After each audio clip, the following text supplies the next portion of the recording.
So this is going to be an example of FIFO. We went over weighted average before for process costing. This is FIFO for process costing. And so I'm going to go a little quicker because we already went through what all of this information is. We're just going to go over FIFO now. If you want to go into more detail, go back into our weighted average lecture earlier that's recorded. So, or earlier in the slide deck. So how is it going to be different? First off, this doesn't change, right? We talked about our units to account for, units accounted for. I'm really going to be talking about the differences between weighted average method and FIFO method. So these are always going to reconcile. Doesn't change. We still need our 120,000. We need our 120,000. And I can pull up the previous one just for fun. So you can see.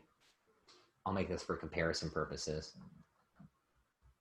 Differences between weighted average. You can do this yourself too. So this is weighted average. This is FIFO. Let's see. Any difference? We got 30,000, 70,000 equals our 100,000. No difference at all, right? 30,000 plus 90,000, 120, 120. Exact same. All right, just proving to you in the slides, you can see this as well. We're not getting any difference from FIFO and weighted average here. So our next, now we have to compute our equivalent units of production. Well, this looks different. I'm going to bring all these slides down, make your life easier. And you can do this for yourself too. You have the slides. You can go see how these are all different.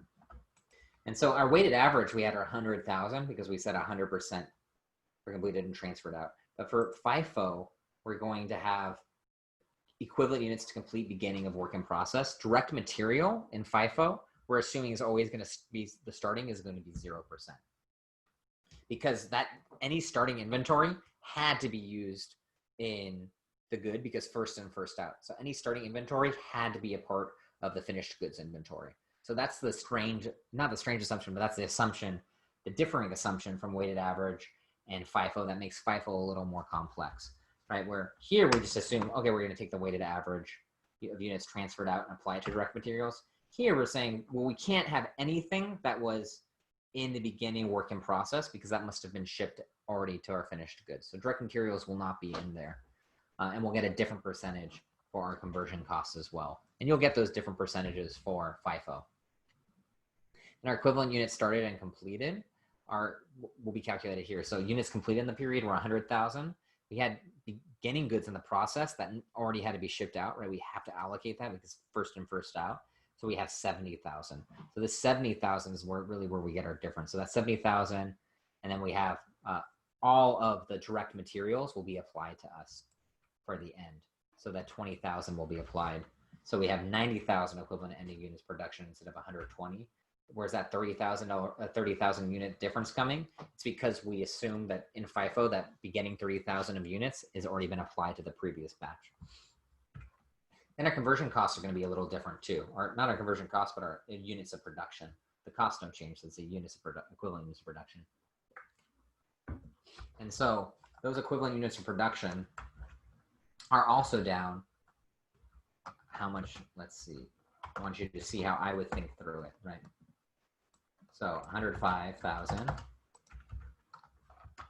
minus 85,500.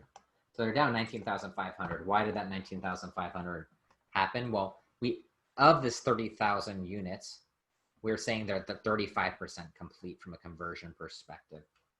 So that's this breakout of the 30,000 units throws us off by 10,500 units times the 30,000 times 0.35. This is our 10,500 equivalent units of production. They started and completed now are going to get added to this, the 70,000, right? And so instead of us having this quick 100,000, now we have an 80,500. And then our conversion at the end is still 25%. This doesn't change. But now we've only done 10,500 plus our 70,000 because we apply conversion costs related to that original batch of 30,000 instead of applying it a blanket 100%. So this weighted average is a little more simple. Well, FIFO, we have to break out what was our first in inventory so we can determine and make sure that we accounted for it being processed completely.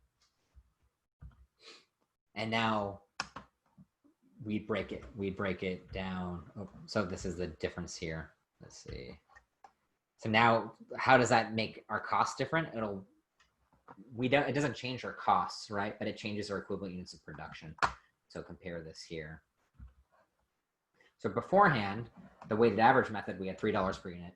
And now it's $3.10 per equivalent unit because we had less equivalent units produced because we assumed that first batch left. And then our conversion costs went down per unit because we're saying that we produced less equivalent units, again, because that first batch was processed. And then you can see how this information then plays out for the rest of the presentation. But again, not too important other than going back to those batches. And I'm not going to test you thoroughly on FIFO accounting. I just want you to understand that there is a difference. And what is that difference? That difference is the main difference is we're going to assume this first batch of materials isn't included in FIFO when it is included in the weighted average. And so make sure you apply this 0% to direct materials of equivalent units to complete the beginning work in process for FIFO process costing when comparing weighted average process costing. And I'd spend time and go through and just compare these differences. That's where the difference is coming though, right? To focus it all, the difference is coming from this calculation, just computing the equivalent units of production. Everything else is the same. So don't want to beat a dead horse there. Just want you to really, really recognize the differences of the equivalent units of production and that this direct materials is going to be 0% for the beginning work in process, and our conversion costs will be different there too. We can't assume 100% from conversion like we did in weighted average.